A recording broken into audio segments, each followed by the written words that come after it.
Olá, voltamos para a nossa apresentação, última apresentação de hoje, dessa sexta jornada de comunicação. E agora nós vamos ter um formato novo para os nossos eventos de comunicação institucional, que é a mesa digital. Para discutir sobre o tema proteção de dados digitais e gamificação, chamamos a mediadora Letícia Bispo, que vai conduzir os componentes dessa mesa, as profissionais Tiffany de Jesus e Giovana Salles. Obrigada, Bruna. Bom dia a todos. Espero que estejam bem, agradecemos a presença de todos vocês na live. É um prazer participar de mais uma jornada com vocês. Essa mesa digital está sendo patrocinada pela empresa Júnior de Comunicação da UFPR. E fiquem até o final, porque preparamos com muito carinho um material exclusivo para vocês. Hoje temos a honra de receber duas profissionais incríveis aqui na nossa mesa digital. A Tiffany de Jesus, advogada, ela é especialista em direito digital e compliance e palestrante sobre o tema de direito, tecnologia, autora de livros e de artigos jurídicos. E também a Giovana. A Giovana, ela é graduada em jogos digitais pela UP, técnica em programação de jogos digitais pelo IFPR, head de marketing na empresa Safety Tech, e a Giovana trabalha com metodologias ágeis, experiência de usuários e análise de dados. Tiffany e Giovana, sejam bem-vindas. Olá, bom dia a todos. Olá, muito bom dia.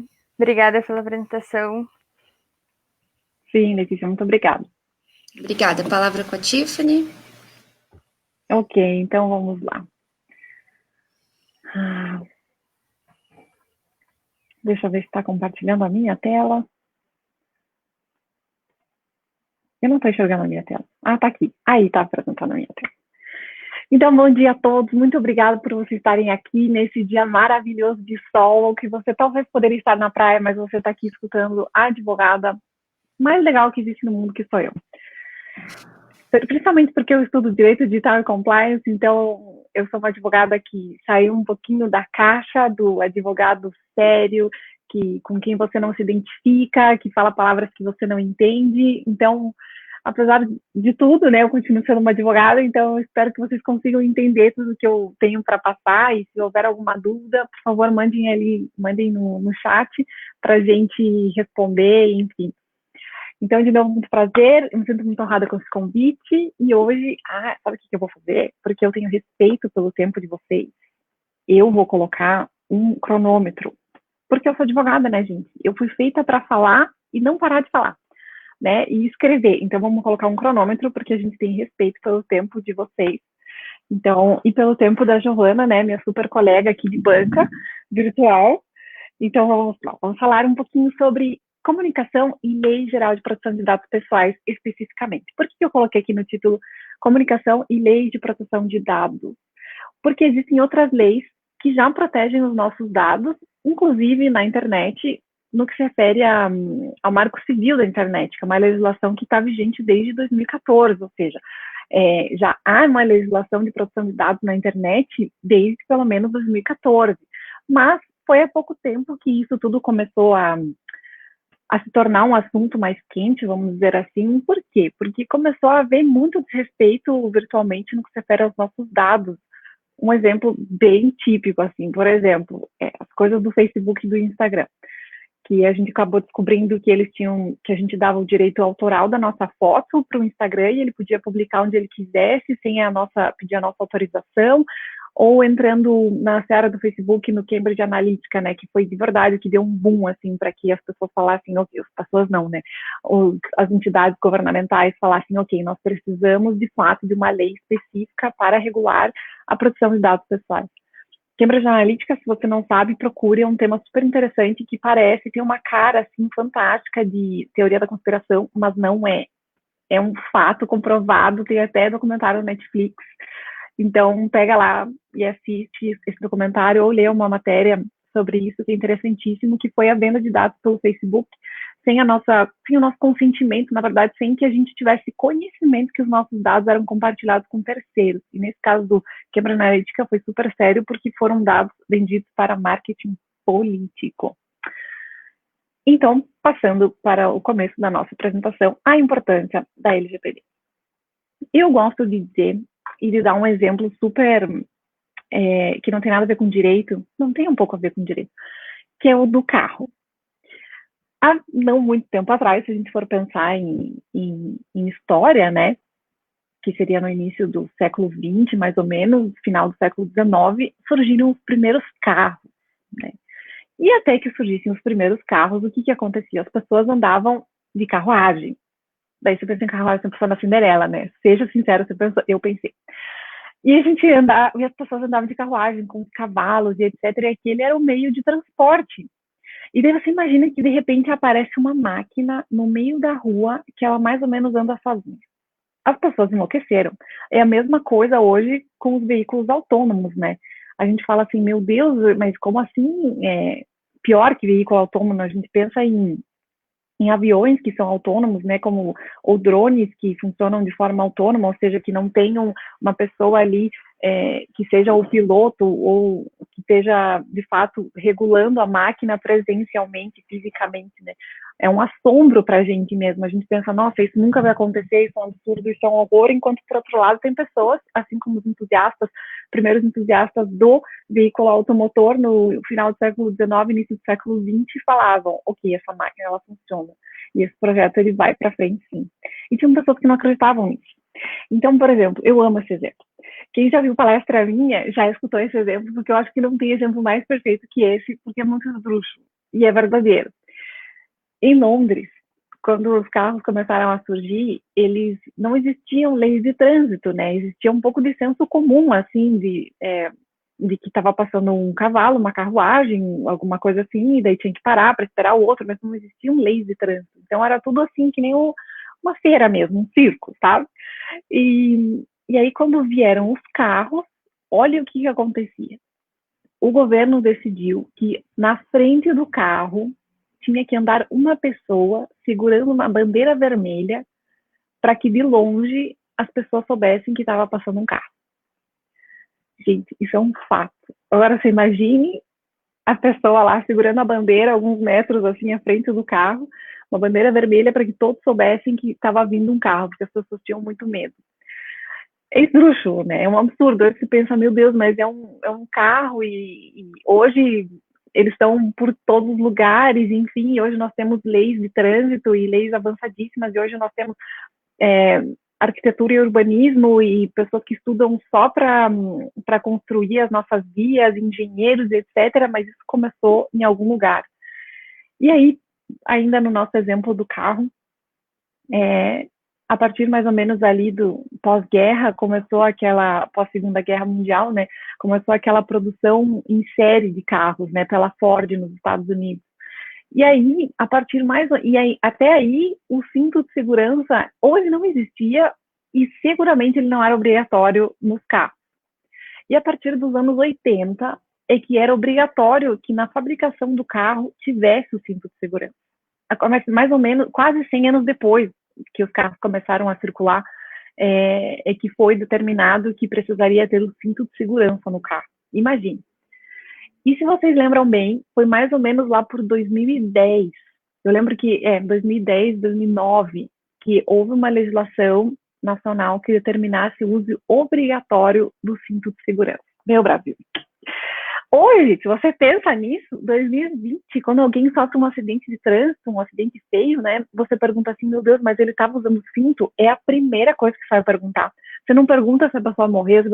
Assim, você escuta os fatos do acidente de trânsito e a primeira coisa que você se pergunta é, ele estava usando cinto de segurança? Por quê? Porque isso já está enraizado na nossa cultura, que se você entra num veículo automotor, qual seja ele, né, se você entra, até no avião as pessoas não entenderam muito bem ainda, porque elas nunca sofreram nenhum tipo de acidente ou quase acidente de avião, né, mas se você entra, por exemplo, no helicóptero, quem já andou de helicóptero sabe que ou você adora ou você nunca mais quer voltar, né, que é o caso da minha mãe, por exemplo. Minha mãe nunca mais quer entrar no helicóptero, porque realmente ele é um pouco assustador. Então, você sabe que você tem que colocar um cinto de segurança, sim, e até nos choca um pouco, às vezes, quando no ônibus não tem um cinto de segurança, né, porque isso é essencial para a nossa proteção. Mas, lembre-se, mais de 100 anos depois que os carros estavam pelas ruas, quase 100 anos depois que tinha um rapaz segurando uma bandeira para indicar que estava vindo um carro, porque as pessoas tinham medo da inovação e não sabiam o que fazer com ela. Então, criaram até uma norma esdrúxula, que era essa, de uma pessoa ficar segurando a bandeira. Depois de tudo isso, é que foi criada a lei que obrigava o uso do cinto de segurança. E eu lembro que no início tinha muita gente que falava assim, não, eu não quero colocar esse negócio, ele é apertado, ele me incomoda, até hoje, né? Se você for pensar, tem a minha avó é uma pessoa maravilhosa, se você estiver assistindo já, avó, um beijo, que minha avó participa de todos os meus eventos, né? Porque ela é uma excelente avó. Ela usa um negocinho aqui, assim, que coloca no cinto para não machucar o pescoço dela, ou seja, não é uma coisa confortável, ninguém pode dizer que seja confortável, mas pra gente é inegável. E a Lei Geral de Proteção de Dados entra onde? Ela entra justamente nesse contexto de dificuldade cultural que as pessoas têm com a inovação E a maneira que a legislação ela vem, às vezes, atropelando um pouco. No caso do carro, não, né? Porque, imagine, o cinto tinha que ser obrigatório na fabricação, acho que desde o início, né? Ou muito antes do que nos anos 80, e a lei só que exigia uma obrigatoriedade de uso do cinto deveria vir muito antes, de 2010, 2009, né? Isso vocês com certeza vão concordar comigo. Mas para aquele momento não era assim óbvio.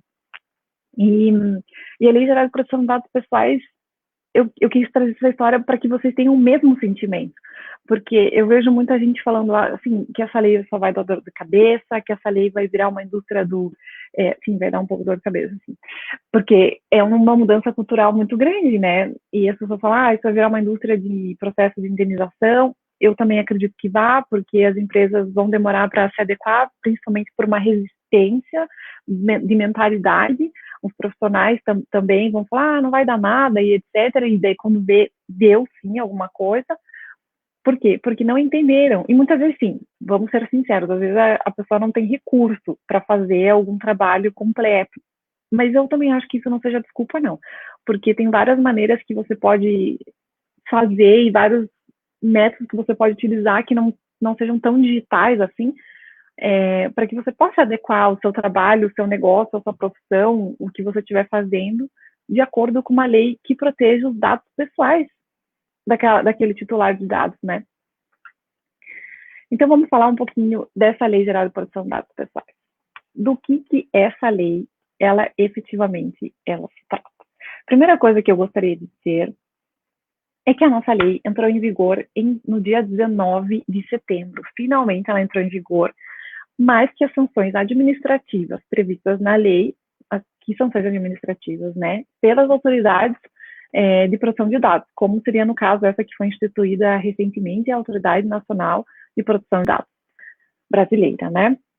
Elas só serão aplicadas a partir de agosto de 2021, ou seja, no ano que vem. Por quê? Para ter tempo dessa autoridade poder ser bem estabelecida, né? Porque ela recém foi formada, né? Vamos dizer assim, não, ela recentemente foi formada. Então, para dar tempo para eles. Mas, judicialmente e até administrativamente no PROCON, aliás, né? Porque o PROCON administrativo já tem sido aplicado multas, e no judiciário também, inclusive por causa daquilo que eu falei, porque o Marco Civil da Internet, que é uma lei que está em vigência desde 2014, já estava protegendo dados pessoais na internet, né?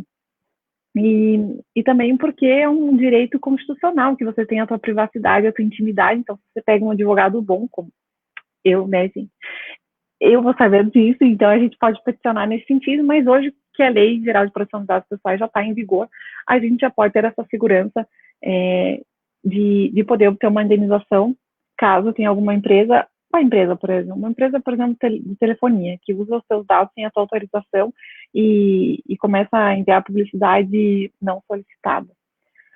Ok, então vamos lá. Cadê? Eu abri aqui errado. Aqui.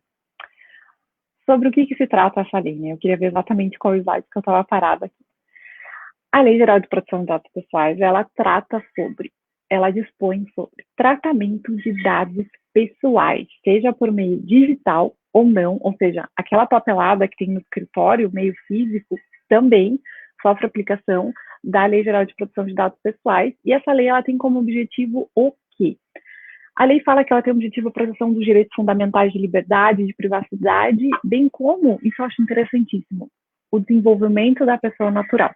Isso eu acho essencial, que a pessoa possa se desenvolver de maneira livre, sem que ela fique sendo bombardeada realmente por publicidade direcionada com algo que já está viciado, porque se você olha só um ponto de vista e você recebe informações só sobre aquele ponto de vista, você não tem um desenvolvimento livre que teria uma pessoa que seria exposta a vários pontos de vista. Eu gosto muito de um livro que todo mundo conhece, que é o livro mais vendido da história, que se chama Bíblia. E na Bíblia há uma frase que diz que na multidão de conselhos é que há sabedoria. Então, essa questão do livre desenvolvimento da pessoa natural é muito importante, porque a lei ela vem para dar para o titular de dados de volta as rédeas, né? Eu falando de carro, mas assim, as rédeas do que está sendo feito com esses dados. E essa que é a grande importância dessa lei, para que ela possa se desenvolver livremente, desenvolver os seus negócios, as suas ideias, os seus pensamentos, de acordo com uma multidão de conselhos, de opiniões, enfim. E o que seria tratamento? Tratamento é qualquer ação que seja feita sobre um dado pessoal. Por exemplo, coleta, classificação dos dados, exclusão, modificação, acesso, transmissão, armazenamento, compartilhamento, eliminação, avaliação, transferência, difusão, enfim. São vários, é qualquer ação que você faça sobre os dados. Por isso, até uma coisa, quando você ler algo que diz processamento de dados, está incompleto. Porque, às vezes, as pessoas falam sobre o processamento de dados. Não, a lei fala sobre tratamento de dados. E por que as pessoas, às vezes, chamam de processamento? Porque, no inglês, não existe a palavra tratamento, existe processing. Então, as pessoas traduzem mal, muitas vezes. Então, cuidado com isso, porque no Brasil, processamento, por uma questão idiomática mesmo, processamento é uma das coisas que você pode fazer com os dados, ou seja, faz parte do tratamento de dados. E a aplicação da LGPD, ela se limita a profissionais e a empresas que façam esse tratamento de dados no território nacional. Ponto final, não se preocupe. Então, que momento que está sendo aplicado? Eu trabalho numa multinacional? Não interessa. O que interessa é que a coleta dos dados e o tratamento dos dados seja feito aqui. Sendo feito aqui, então a lei se aplica a essas pessoas. E a esses profissionais, a essas empresas, né? E o que finalmente são dados pessoais? E aqui eu acho interessante da gente falar um pouquinho, porque às vezes as pessoas pensam que a LGPD se aplica para empresas, para dados empresariais, mas não. Por quê? Porque a LGPD trata do quê? Do tratamento de dados pessoais, ou seja, não são quaisquer dados, de pessoas naturais. Isso é super importante da gente mencionar. E o que seria um dado pessoal, finalmente? Dado pessoal é uma informação relacionada a uma pessoa natural, como eu falei, ou seja, não é uma empresa, um animal, ou qualquer outra coisa que você possa imaginar. É uma pessoa natural, uma pessoa física, um ser humano, nem um robô ainda, né? Um ser humano.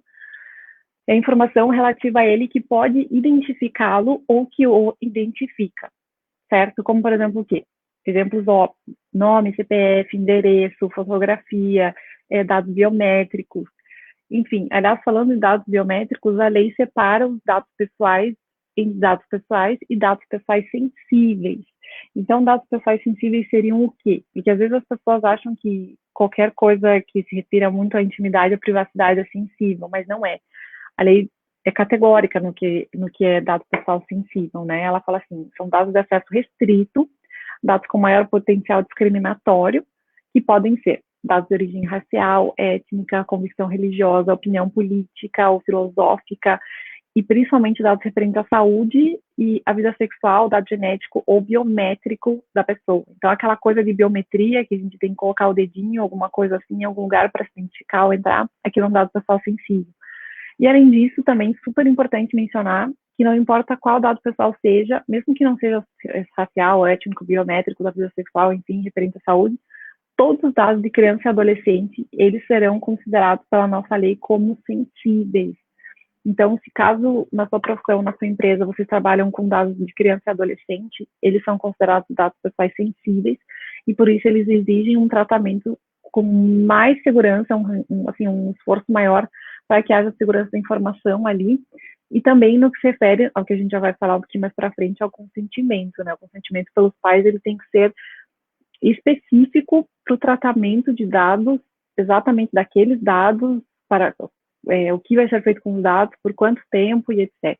É um pouquinho mais delicado essa questão. Faz sentido, né?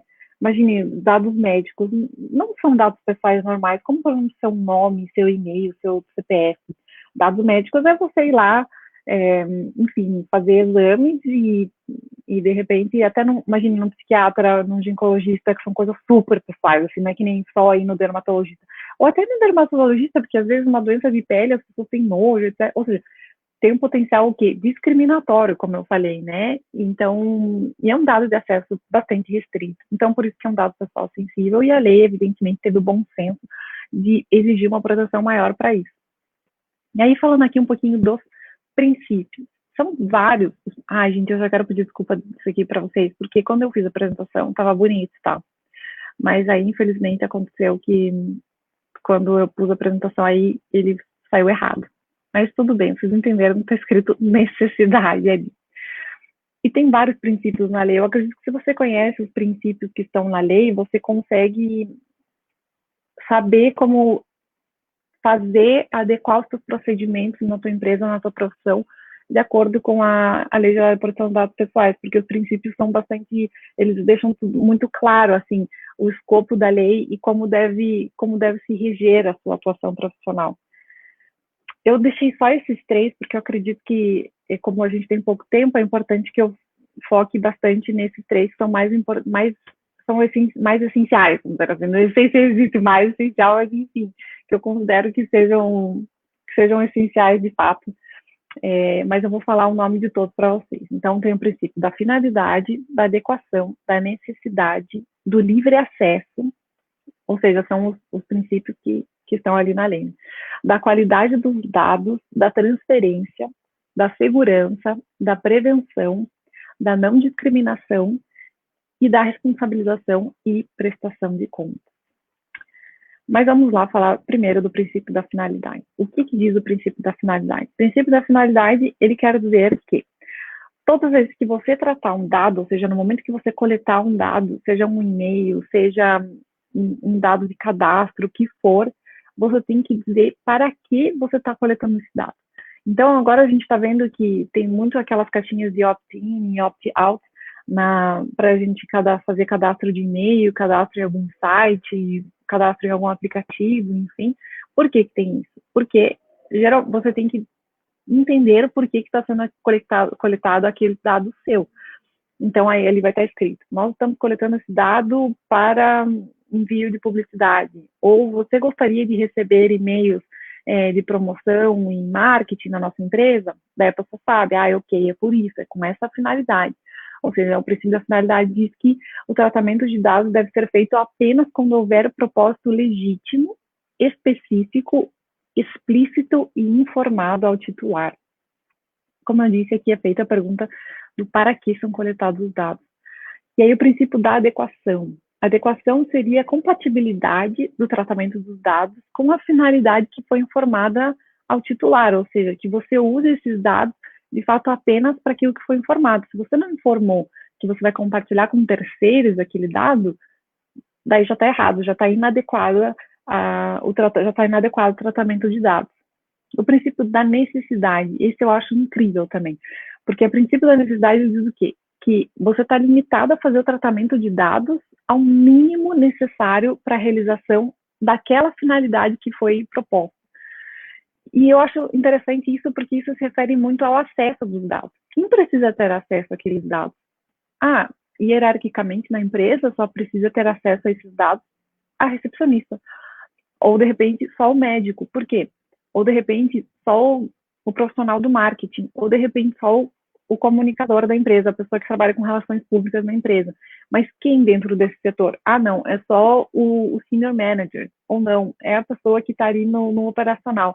Ou seja, é limitar o acesso à estrita necessidade de acordo com a finalidade que foi informada. Deixa eu ver quanto tempo eu tenho aqui, porque eu poderia falar para sempre sobre isso. Mas eu trabalho com isso o dia inteiro, né? Então, aqui eu coloquei alguns direitos e deveres, né? Alguns direitos e deveres titulares seriam, por exemplo, aqui, confirmação da existência do tratamento de dados, ou seja, as pessoas podem mandar e-mail e ligar para vocês, e, aliás, tem que haver um canal específico para isso no site e na empresa, só relativo a dados, né? Exatamente isso, relativo a dados, a proteção de dados, ao tratamento de dados, tem que ter um setor específico lá, uma pessoa que atenda o telefone e fale ou responda e-mail falando sobre os dados. E aí a pessoa tem direito a saber quais dados você tem sobre ela tem direito a saber se você tem dados efetivamente sobre ela tem direito de corrigir os dados que estejam, por exemplo, às vezes não é nem incompleto, inexato, desatualizado, porque alguém anotou errado, ou porque ela escreveu errado, às vezes é porque casou e mudou de nome. A portabilidade é interessante, porque às vezes você vai mudar de operadora de telefone, ou você vai mudar de empresa, você vai fazer alguma mudança ali, e você quer que os dados que estão armazenados naquele banco de dados daquela determinada empresa sejam transferidos para outro. Interessante isso, né? A eliminação, claro, né, dos dados, no caso a pessoa não quer mais que os dados estejam ali, isso se dá, inclusive, por meio daquele unsubscribe, né, que tem no final dos e-mails, que a pessoa não quer mais receber e-mail, então ela pode tirar o nome dela ali do cadastro de vocês para deixar de receber esses e-mails. Isso seria uma forma de eliminação dos dados, né? Porque ela não quer mais, ou seria uma revogação do consentimento, ou seja, a princípio sim, ela queria receber aqueles e-mails, depois não. Então, esses são direitos que a pessoa tem, né? E aí, um LGPD na prática. Eu trouxe esses exemplos aqui, ó, para assustar mesmo. Porque as pessoas não estão entendendo a importância dessa lei. Esses direitos, eles estão, aliás, está para votação para que eles sejam colocados como direitos fundamentais. Na minha opinião, não precisaria, porque a gente já tem um direito fundamental à liberdade, à intimidade e à privacidade, e ali dentro dessa intimidade, dessa privacidade, já está a proteção dos dados, mas justamente para querer dar um enfoque maior,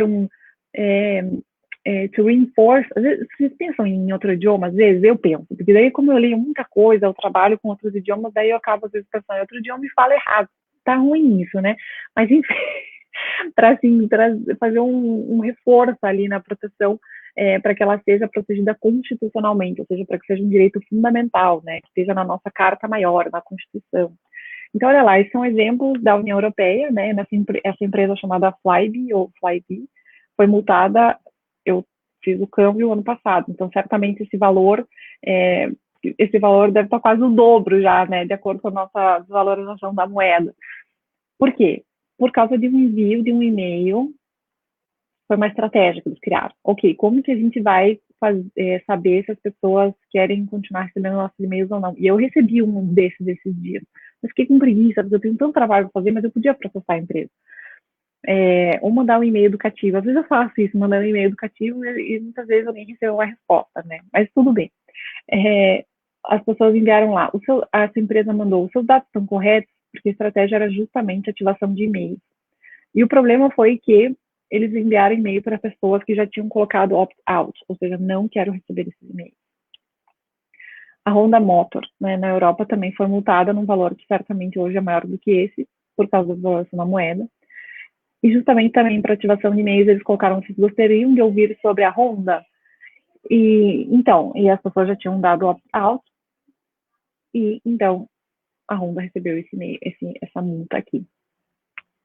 A Mortons, também, de cigarros, também recebeu uma multa, de cigarro não. Como que é o nome da cigarro? Nem me lembro. É uma cadeia de supermercado britânica, e ela tinha esse programa de fidelidade. E aí o que aconteceu? Mesmo das pessoas que tinham dado opt-out, elas mandaram, agora me lembrei do caso, eles mandaram um e-mail para as pessoas falando assim, ok, eles deram opt-out porque não queriam responder, mas eles estão no nosso cadastro. Então, a gente pode enviar um e-mail perguntando se eles querem fazer parte do programa de fidelidade. Não. Mesmo que seja um produto novo que você acha que a pessoa vai amar, você tem que lembrar que a publicidade, a propaganda, a comunicação, ela só é pertinente quando a pessoa acha que ela é pertinente. E você não pode achar que as pessoas querem receber algo que não foi solicitado. Então, o que eu focaria aqui nesses meus últimos 4 minutos, 3 minutos e meio que eu tenho de fala? Os principais pontos da LGPD seriam consentimento, acesso e foco. Por quê? O consentimento... ok, aqui eu já estava colocando exemplo, então vamos voltar aqui. Por que eu falo do consentimento? Porque o consentimento, ele é a maneira que você tem de obter autorização para que você envie, por exemplo, esses e-mails de marketing, enfim, que é o que mais pega, né? Ou que você possa fazer um compartilhamento com terceiros, ou que você possa fazer um profiling do teu cliente, do teu usuário, né? O consentimento que você recebe para tratar os dados está relacionado fortemente a isso, né? Com aquele desejo da pessoa receber as suas informações ou não. Nunca pode supor que as pessoas queiram ser contatadas, como eu falei, né?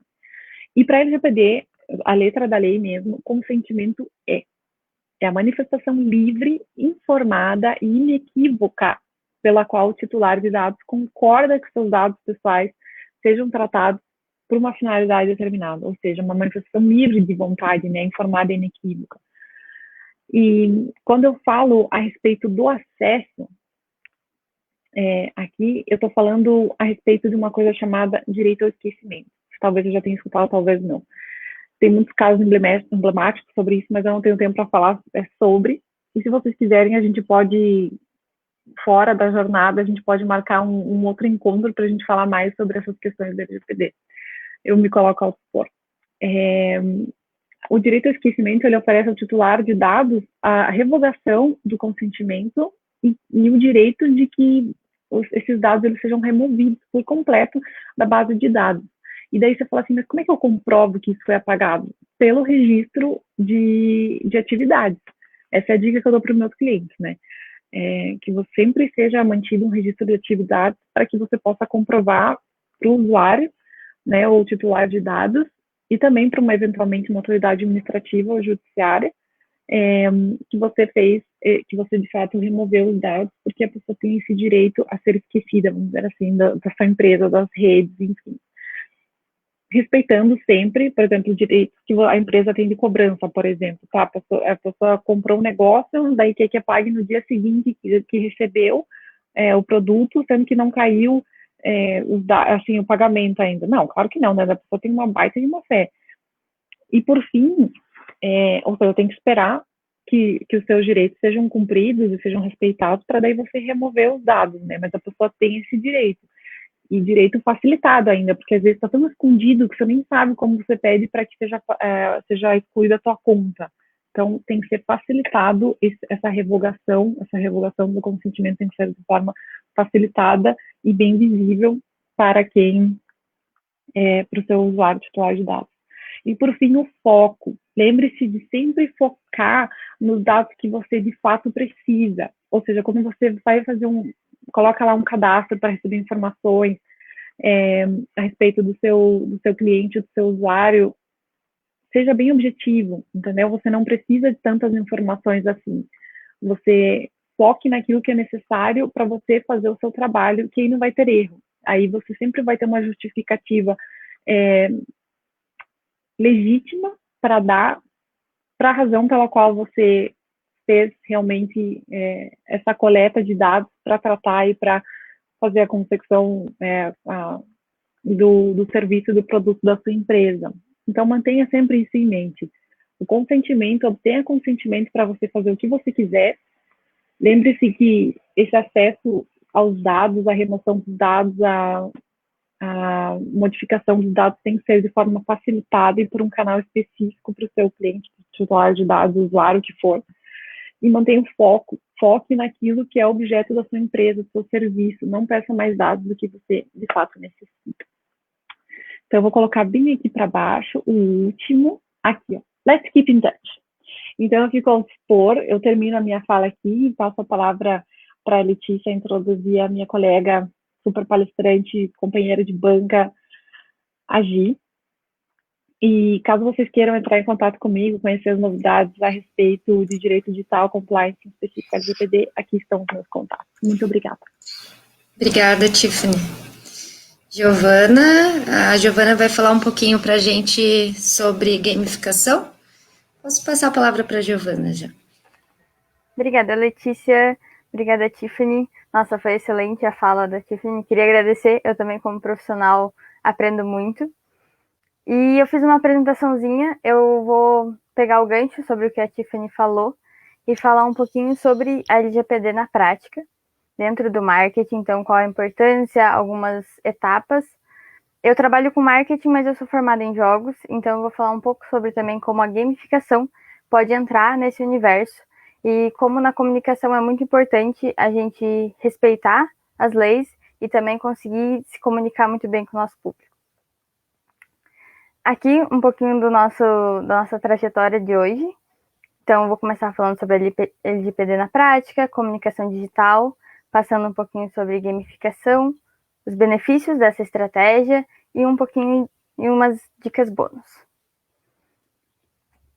Começando sobre a LGPD, então, acho que como a Tiffany mesmo falou, é um universo e é uma nova cultura que a gente tem que instaurar.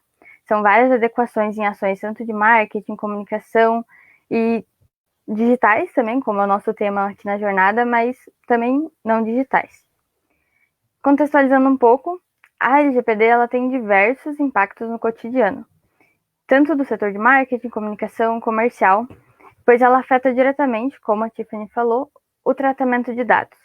Isso faz com que a gente precise se atentar aos dados que a gente coleta, como que a gente faz os trâmites internos, as segmentações e todas as comunicações direcionadas. Então, eu acho que no cotidiano, duas coisas que são muito importantes, que é um lembrete, sempre é bem essencial você seguir as orientações de profissional da área, porque até por ser uma lei nova, a gente precisa conhecer e estudar muito sobre, e como a Tiffany é uma advogada, ela entende muito, e consultorias são a melhor coisa para uma equipe se especializar e continuar entendendo mais sobre o assunto. E a sugestão é que isso se torne uma cultura dentro da organização. Então, além da gente colocar em prática, da gente estudar, eu acho que isso tem que se tornar um valor, como a Tiffany disse. A gente agora pensa no cinto de segurança ao entrar num carro, o que não era comum antigamente. E agora a gente tem que começar a pensar sobre dados, sobre a importância de todo o tratamento, de todo o processamento e coleta e todos os diversos tipos de trâmites que a gente faz com os dados, porque importam para as pessoas, importa para a sociedade como um todo, porque a gente tem o direito de ser natural, como a Tiffany disse, a gente precisa não ser influenciado só por uma coisa que a gente já deu interesse ou não. E a sugestão seria fazer vários diálogos entre equipe, estudos coletivos e todo mundo ficar muito alinhado sobre isso, para realmente se tornar uma cultura e daqui a alguns anos isso seja automático, e a gente já pense nisso. Então, algumas situações das empresas que eu vejo como profissional e estudando sobre essa área, porque realmente é algo bem novo, tem empresas que ainda estão na fase de adequação, que estão conhecendo a lei, estão começando a mudar os documentos, as políticas de privacidade, a base de contatos, de dados e os materiais já publicados. Então, como a Tiffany deu exemplo, tem várias pop-ups que agora estão vindo com mais especificações para deixar claro para que vai ser usado os dados, dentro das páginas de conversão com os formulários. A gente também vê aquelas checkbox para você ativar, para dar o consentimento ou não. E tudo isso tem que ser feito com muito cuidado, com muito zelo pelos dados e assessoria para saber a forma certa de se fazer. A gente vai passando dessa fase para empresas que já estão mais adequadas, mas elas vão precisar sempre manter. Então é sempre importante a atualização. Pensar em seguir esse padrão correto, pensando em todas as comunicações, as novas campanhas, ações internas e externas da equipe. Então, digitalmente falando, é muito importante em todos os eventos que você vai fazer, os e-mails que você vai enviar, como a Tiffany mesmo deu exemplos muito importantes, de pensar o que aquilo significa para quem que você está enviando, e isso sempre tem que estar em contato com as normas. Então, a gente tem que seguir isso e ir ao caminho de estar sempre bem verificado, bem contínuo. Agora, passando um pouquinho para o nosso segundo tópico, a comunicação digital no geral. Eu acredito, e pelo que eu vejo, ela tem 3 pilares muito importantes em toda a comunicação, que é a clareza, a transparência e o planejamento. Então, dentro das comunicações digitais, a gente precisa pensar para que vai ser usado aquele dado, a gente precisa planejar quem que vai ter acesso ou não, se a gente vai compartilhar esse dado, antes mesmo desse dado ser coletado. Então, a gente precisa ter um planejamento muito grande e uma transparência muito grande também, para informar para os nossos usuários, para o nosso público-alvo, o que vai ser feito com esses dados. Então, a gente tem que planejar e explicitar, ser bem claro, dizendo e informando todas as pessoas para que vai precisar disso. E precisa estar muito acessível. Então, a acessibilidade entra junto desses pilares. Esses princípios, claramente, são muito importantes, mas são importantes não só porque a gente tem a LGPD, mas sempre foram, e para todas as comunicações.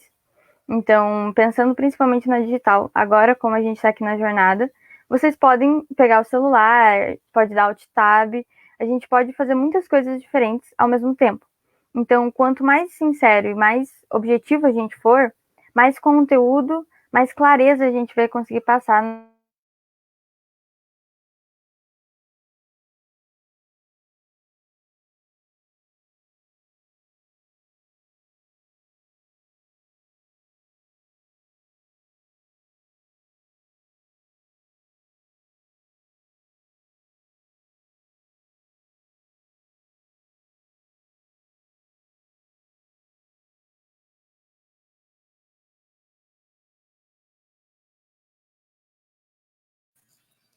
Probleminha de conexão da Giovana, acho que ela já está reconectando.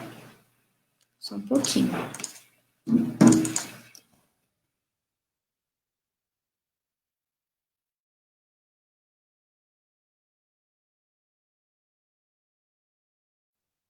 Giovana teve uma falha de conexão, já vamos reconectar ela, tá?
Vocês podem me ver?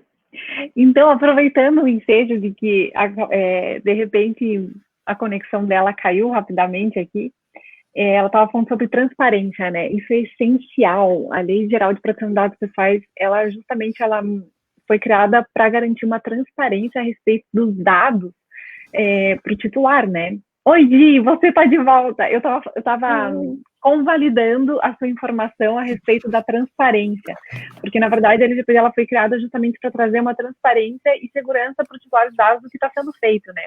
Então, eu vou sair de cena e vou deixar você continuar. Obrigada. Nossa, gente, desculpa, acho que minha luz caiu aqui. Eu estou testando o 3G para conseguir apresentar agora. Eu vou apresentar minha tela de novo. Imprevistos, né? Eu acho que ao vivo é isso.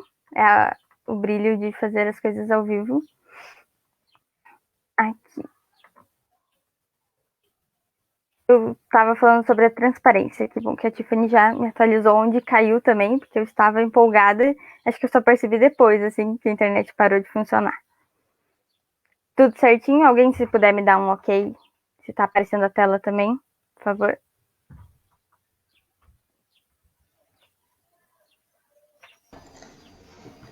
Tudo certo, Giovana, pode seguir.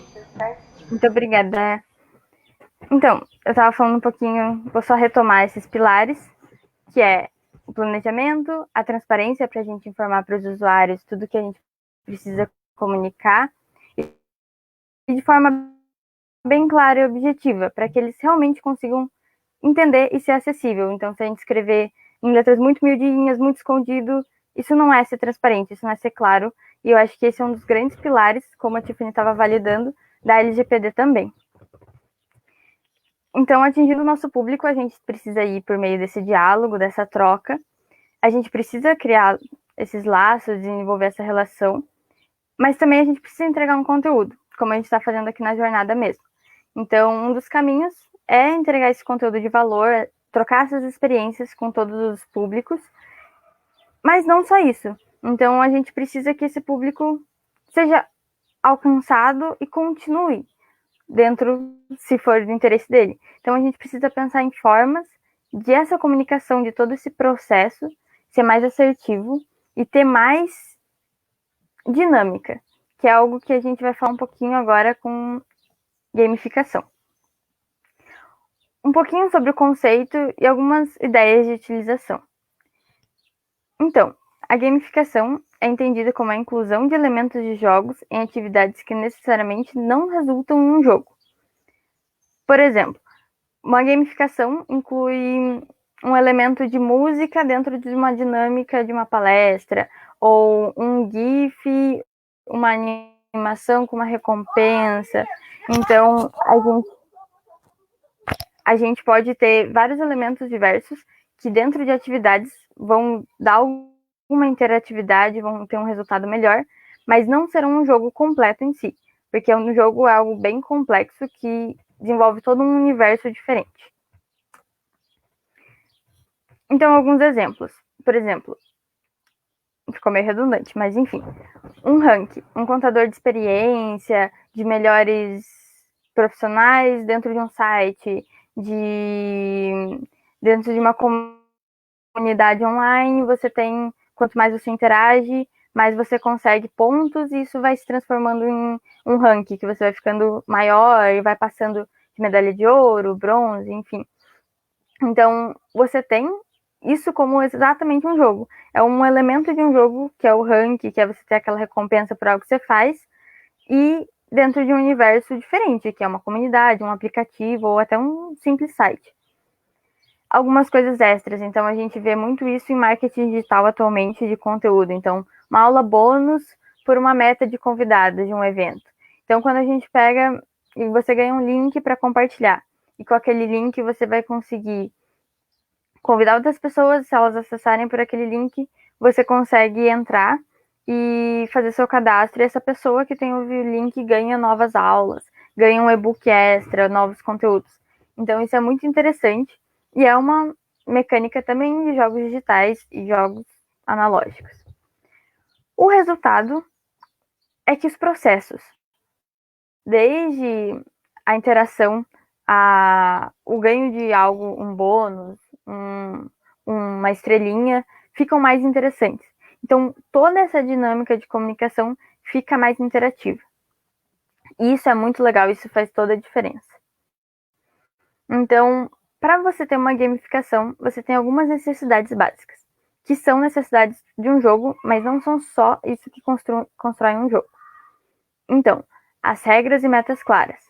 Quando você fala, vamos ter um sorteio X na rede social, você tem que colocar as regras, tem que colocar a meta. Você precisa compartilhar no Stories, ou você precisa fazer tal coisa, você precisa comentar um amigo. Tudo isso tem que estar muito claro.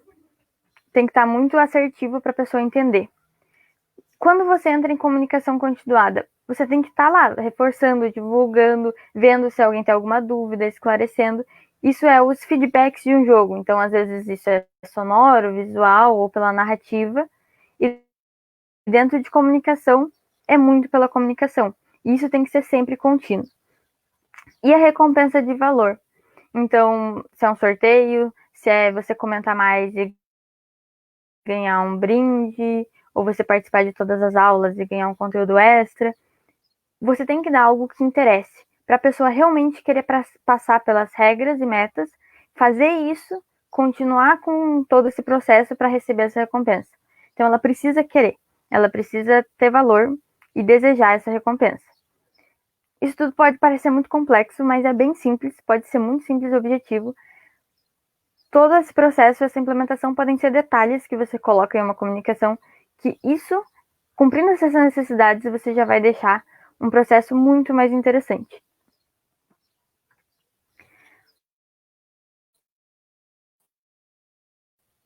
Agora, passando para o quarto tópico do nosso diálogo de hoje. Lembrando, inclusive, que se vocês tiverem dúvidas, vocês podem comentar na live, fiquem à vontade. Depois eu e a Tiffany, a gente vai vir comentar um pouquinho, conversar sobre essa troca de conteúdos. Mas alguns dos benefícios dessa estratégia e como eles se ligam com comunidades digitais, que é algo muito, muito importante atualmente, que está crescendo demais junto com a gamificação. Alguns pontos positivos, que são os benefícios, é a inovação. Então, quando você traz algo gamificado, uma dinâmica, até que seja dentro de uma live ter algo a mais, uma música, uma troca de tela, você já está trazendo uma inovação que pequena, por mais pequena que for, ela vai fazer diferença. Essa inovação vai trazer uma experiência diferente para os seus usuários. Essa experiência vai fazer com que eles tenham mais interesse, com que eles voltem, com que eles compartilhem, com que eles se entreguem mais para isso que você está entregando, para esse conteúdo, para essa inovação. Com uma experiência diferenciada, eles vão ter mais emoção, que é o que a gente mais vê atualmente em vários estudos sobre gravar algo, é muito mais pela emoção do que pelo conteúdo em si. Então, até um exemplo bobo disso, mas muito legal, é quando você tem uma matéria que mesmo você não gostando muito, mas o professor é muito legal, as aulas dele são dinâmicas, você grava muito mais, porque ele te traz uma emoção, porque você liga com o cotidiano, com suas experiências. E fazendo esse caminho, você vai ter muito mais interação. Você vai ouvir mais os seus usuários, eles vão poder te ouvir mais e vão dar mais valor para todo esse processo. Então, gamificando, você consegue inovar, trazer uma experiência diferente, levando mais emoção e mais interação. Então, essa troca é muito, muito legal. E é uma forma de engajar e que está super ligado com a LGPD, que você vai estar sendo claro, que você vai inovar, que você vai levar, respeitando os dois pontos. Então, o retorno disso são uma comunidade muito viva, dentro de qualquer empresa, de uma instituição, de marcas ou de uma própria equipe. Você precisa ter uma comunidade, algo de troca, uma coisa que seja mais interna e externa e que seja dividido muitas experiências. A gente vê muito isso, eu vou dar um exemplo muito legal atualmente, que é as streams, né? Na quarentena eu acho que a gente conseguiu ver muito isso, até o que a gente está fazendo agora, que é uma live. A gente consegue ter uma interação, a gente consegue ter ao vivo, vocês digitando, a gente conversando e apresentando e mudando. Então, eu acho que é uma coisa muito interessante de se pensar em toda a comunicação. E comparando, por exemplo, dados do YouTube, de um vídeo ou até de uma live, de muitas visualizações com uma da Twitch, que é uma plataforma só de lives, mas que ela é muito mais nichada, ela é bem menor e menos conhecida, ela está começando a se expandir agora. O engajamento e o retorno que se tem de uma comunidade realmente viva e que se liga com o apresentador, com o comunicador, com a empresa, que se identifica com a causa que aquela pessoa está fazendo, seja jogar, seja uma música, seja uma empresa, uma ONG de sustentabilidade, ele vai ter muito mais engajamento, ele vai dar muito mais retorno do que uma comunidade que as pessoas podem ir, vir, escolher e trocar. Elas não dão tanto valor. Então, criar esses laços mais íntimos vai ser muito, muito proveitoso para o futuro, porque isso vai ser muito mais sólido do que só muita publicidade paga e muitas pessoas recebendo conteúdo.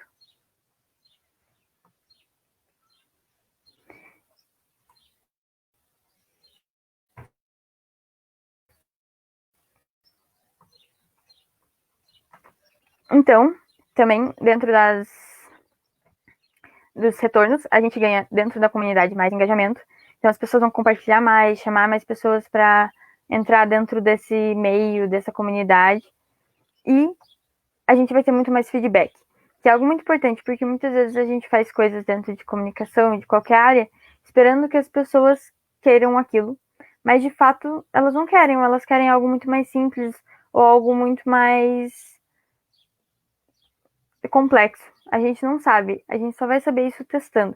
Acho que isso é algo de jogos muito interessante e que vai para todos os tipos de comunicação e arte. Você precisar de um feedback do seu público, se você precisa desse retorno, você precisa ter uma comunidade, você precisa que eles comentem, que eles engajem. Então, além de seguidores, e isso em todos os tipos de comunicação. Eu acho que isso é muito legal, e também linkando com a nova lei, é essencial que a gente ouça o público, que a gente respeite os direitos deles e que a gente entenda as necessidades e os direitos de todas as partes. Então, ouvir os feedbacks é muito importante e é um grande retorno de comunidades. Então, agora, me encaminhando para o final, a nossa palestra, essa jornada que eu estou tendo a honra de participar com a mesa com a Tiffany, se trata sobre o poder do digital. E eu fiquei refletindo muito tempo, eu achei esse tema muito interessante, muito pertinente, até pela atualidade, de todo mundo estar se atualizando e tendo que se adequar à quarentena, a trabalho em casa muitas vezes. O que seria esse poder do digital? E eu acho que tem tudo a ver com o curso de vocês, que é comunicação institucional, porque a comunicação foi por onde o digital nasceu, foi pela importância de se comunicar rápido, de se comunicar à distância, de você trazer algo mais assertivo e dinâmico. E toda essa comunicação, todo o digital veio pela inovação. Então, como a Tiffany mesmo disse, essa inovação, ela tem que ser... A gente tem que perceber que ela está acontecendo, a gente tem que trazer a responsabilidade para isso. E é por isso que muitas vezes a gente cria leis novas, a gente adequa a sociedade e várias outras coisas para essas inovações, para essa comunicação que a gente está fazendo. Então, a LGPD veio, ao meu ver, muito como essa responsabilidade que a gente precisa ter, mexendo com comunicação, com dados, com pessoas, e inovando nessa área. Então, a gente precisa ter muito cuidado, mas a gente precisa investir muito nisso, porque a comunicação é realmente o único meio para a gente desenvolver novas relações, tanto no digital quanto não. Mas o digital tem esse poder incrível de você se comunicar com um texto, com uma palavra, com um som, com várias pessoas, com uma única pessoa. E ter todas essas formas interativas é muito, muito especial. E eu acho que tem que ser muito aproveitado. A gente está só começando nessa área. E dentro disso, dentro da responsabilidade e dentro da inovação e comunicação do digital, a gente precisa ser transdisciplinar, que é ir além de só entender sobre uma coisa, de ser só um especialista em uma área. Como a Tiffany mesmo falou, ela é uma advogada, mas ela é uma advogada divertida, que vai falar para as pessoas que precisam entender, para cada cidadão que está ouvindo, que precisa entender seus direitos e precisa entender de comunicação, de LGPD, de todas as outras coisas dentro do jurídico e do direito. Então, a gente precisa saber se comunicar além de só saber da nossa área, que é uma coisa muito importante ser técnico também. Mas no futuro, dados mostram que mais de 80% das crianças atualmente que estão no colégio, estudando, vão trabalhar em profissões que ainda não existem. Como meus pais nunca esperaram que a sua filha fosse fazer jogos digitais. Eu acho que são novas coisas que estão vindo super rápido, mas que são coisas que, se a gente parar e se atualizar, vai ser muito, muito importante. Então, isso é muito especial e eu acho que é muito legal falar que isso é um diferencial para a gente realmente trabalhar como profissionais que se comunicam de diferentes áreas e conseguem fazer outras coisas. E, finalizando, tem uma última mensagem, que é: eu acho que se comunique sempre com as outras pessoas e aprenda a aprender. Porque isso, além de ajudar na vida em geral, em todas as áreas, vai te fazer uma pessoa que se adapta mais fácil ao novo. Como a Tiffany falou, o novo está vindo todo dia e todas as coisas estão mudando. E como as mais poderosas mudanças do digital, do agora e do futuro, que a gente percebeu o avanço imenso agora na pandemia, mas que estava vindo sempre, sempre, e é uma coisa super importante. Então, acho que aprender a aprender é a maior lição que eu posso deixar aqui, a maior mensagem, seja na área de direito, de comunicação, de fotografia, e envolvendo todo esse poder do digital. Então, muito obrigada. Aqui fica também as minhas redes, para caso vocês precisem. Podem ficar à vontade de entrar em contato. Eu estou aqui para esclarecer dúvidas. E também queria dar os créditos que vários desses ícones são do SlideGo e do Flat Icon. E é isso. Muito obrigada pela oportunidade e também por estar aqui com vocês. Obrigada, Giovana, mais uma vez. Obrigada, Tiffany, novamente. Vamos selecionar algumas perguntas. A pergunta da Gláucia, primeiro para a Tiffany. Na lei, como funciona e aonde armazena dos dados pessoais? Então, Gláucia, obrigada pela sua pergunta. É uma pergunta muito abrangente, assim, né? Como funciona o armazenamento dos dados pessoais? Na verdade, o armazenamento, ele pode ser, como eu falei, virtual, digital ou físico, né? Então, desde aquela gaveta que você tranca com chave, porque tem documentos ali que são de acesso restrito, até o servidor onde você armazena, seja um servidor interno, ou seja, o que seria servidor? Vamos dar um exemplo. Google Drive, né? Seria um servidor, uma nuvem, onde você armazena os dados. E o ponto não é exatamente como você está, onde você está fazendo isso, e sim quais os dados que você está armazenando, por quê, né? E como seria a parte da segurança da informação, que é um assunto um pouco extenso, assim, mas você precisa garantir, de fato, que aquele ambiente digital seja seguro, né, ou físico, né, assim como o físico você põe uma chave, no ambiente digital você pode criptografar, que nada mais é do que colocar uma chave digital em cima daquele documento. Então, a questão da proteção de dados aí, que você estava me perguntando, é referente à segurança da informação, e é um assunto bastante extenso, mas eu acredito que o principal que você deve focar é em quais dados que estão armazenados, por que eles estão armazenados ali, quem tem acesso, como é feito esse acesso, e fazer o registro não apenas do acesso, mas de qualquer atividade relativa a esses dados. Essa é a minha resposta, para ser mais concisa, né? Obrigada. Mais uma pergunta?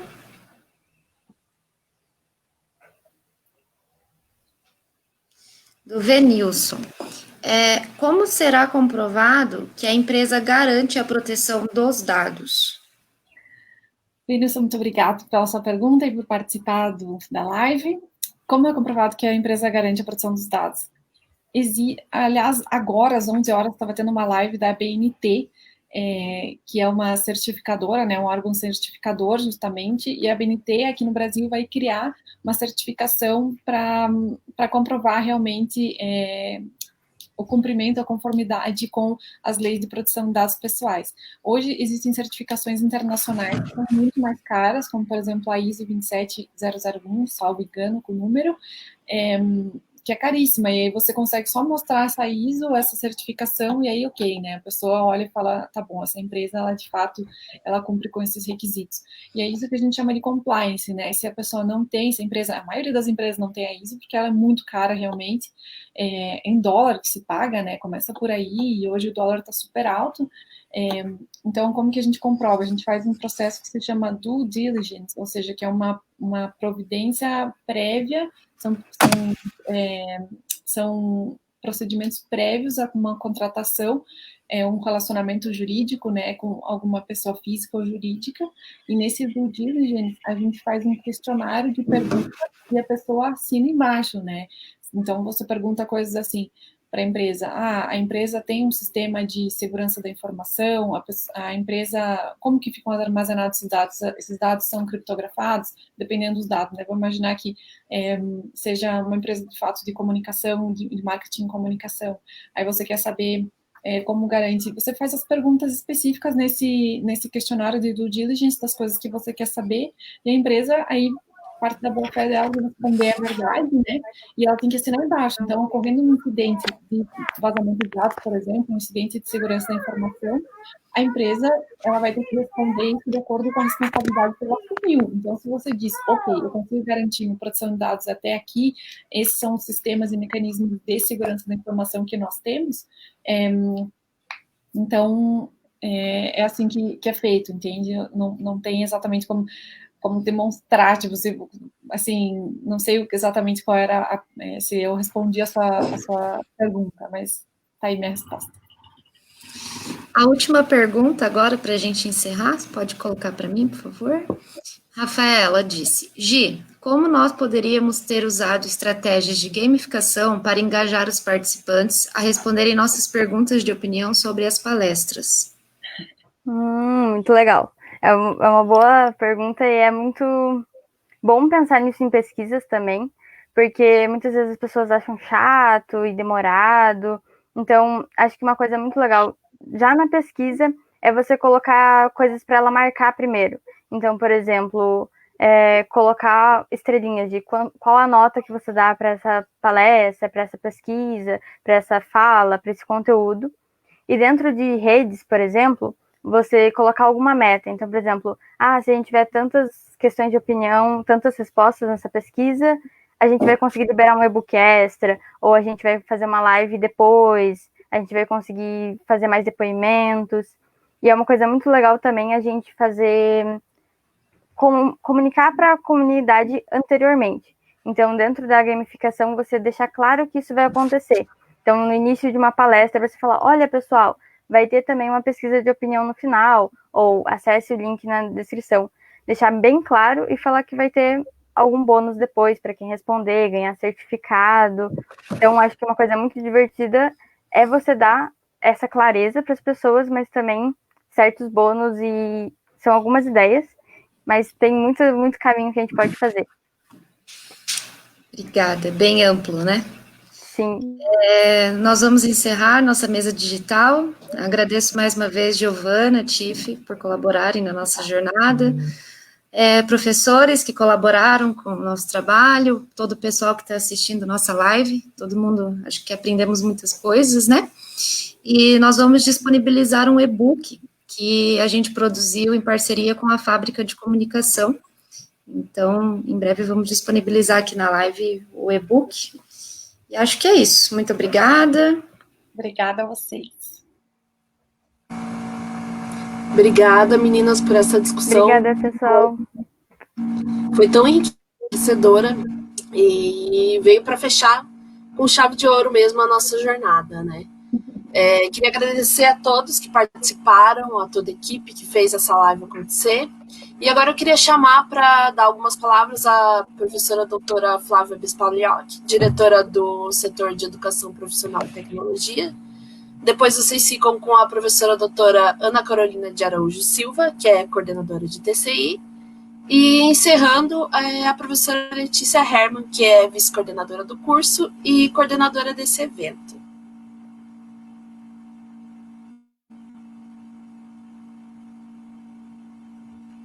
Tá sem som, prof.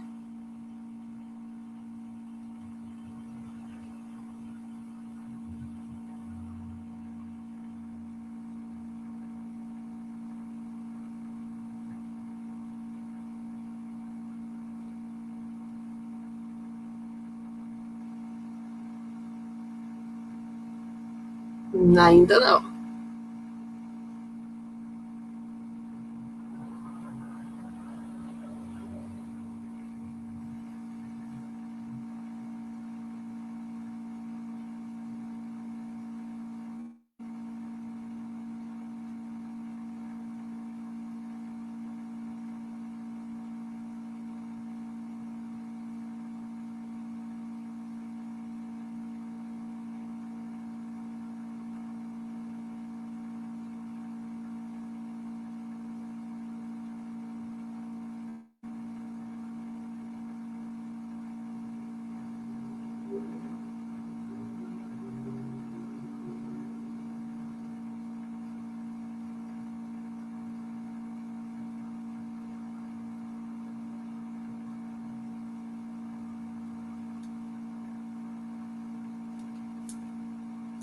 Bom, enquanto a gente resolve aqui o probleminha técnico do som da professora Flávia, vou chamar a professora Ana para conversar um pouquinho com a gente. Olá, pessoal, bom dia! Que alegria esse segundo dia de jornada, que alegria essa jornada toda. Vou falar bem rapidamente. A Letícia estava bem preocupada, a professora Letícia. Um evento totalmente virtual, seus alunos vão participar. Acho que a gente teve uma participação excelente, assuntos relevantes. Então, em nome da coordenação do curso de Comunicação Institucional da UFPR, primeiro eu gostaria de agradecer a professora Letícia Herman, que organizou o evento, a todos os alunos da disciplina de Cerimonial, Protocolo e Eventos, que eu sei que arrasaram, se dedicaram para promover todas as palestras, se envolveram nas atividades. A equipe da ZIP, da nossa Agência Experimental de Comunicação Institucional, que apoiou esse evento, auxiliou em várias etapas do evento, a direção do setor, e principalmente a você que está assistindo de forma síncrona ou de forma assíncrona esses conteúdos tão relevantes. Um agradecimento todo especial para os palestrantes.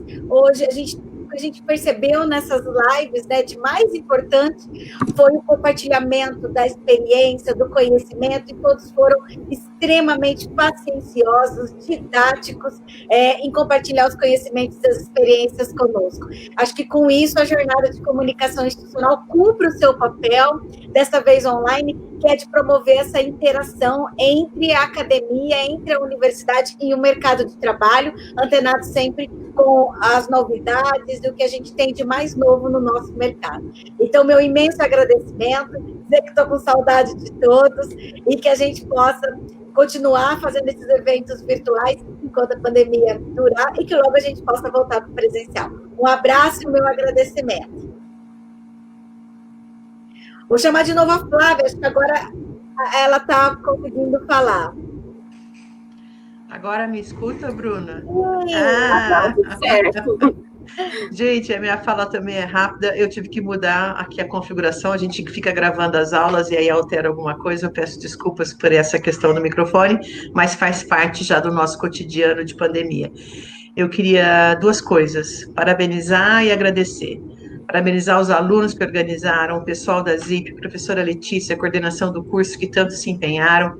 Foram 2 dias muito, muito, muito proveitosos, todas as palestras com um conteúdo maravilhoso, e também aproveito para agradecer todos aqueles que participaram, que partilharam esse tempo conosco, nessa troca aí de conhecimentos.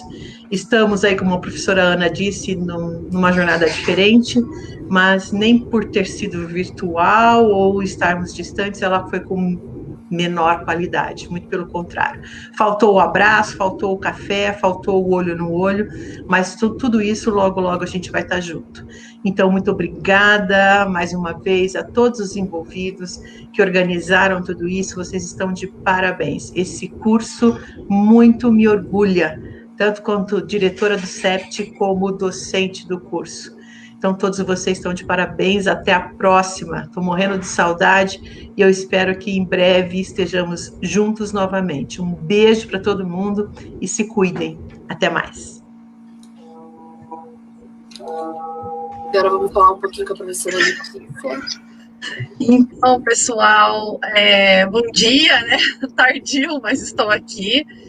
Agradeço a toda a equipe aí que se mobilizou para a jornada, a participação aí das professoras, da professora Flávia, da professora Ana, e de todos os professores também do nosso setor que estão acompanhando as lives, todo mundo que assistiu, né, no primeiro dia, hoje, os nossos brilhantes palestrantes, né? Então, como vocês sabem, eu já falei na abertura, eles aceitam participar das lives de forma voluntária, né? Então, essa propagação de conhecimento, eu sempre gosto de falar que a universidade pública tem esse papel, né? Trazer e propagar o conhecimento para todos.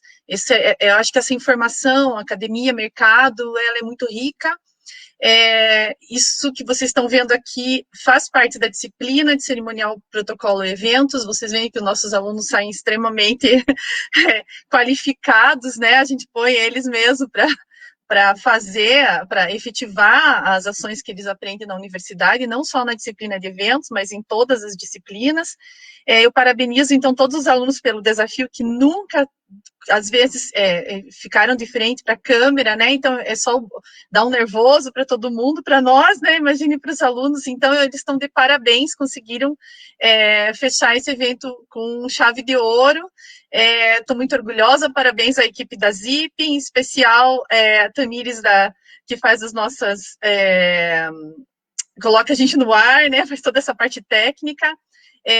A Bruna, que é a nossa mestre de cerimônias, que organiza tudo aí para nós, e todas as outras pessoas que trabalharam nas mídias sociais, Flávia, Pamela, a parte da criação dos layouts, Fernanda e todos os outros que ajudaram nesse encontro. Então, eu agradeço novamente, e se você está com interesse de conhecer o nosso curso, conhecer um pouquinho mais sobre comunicação institucional, assista o nosso vídeo, que vai finalizar agora a live, que foi feito com muito carinho pelos nossos alunos para vocês, e lembrando que o vestibular está aí, certo? Comunicação institucional é uma opção aí para você pensar. Um abraço, fiquem bem, se cuidem, e até o próximo ano, gente. Tchau, tchau.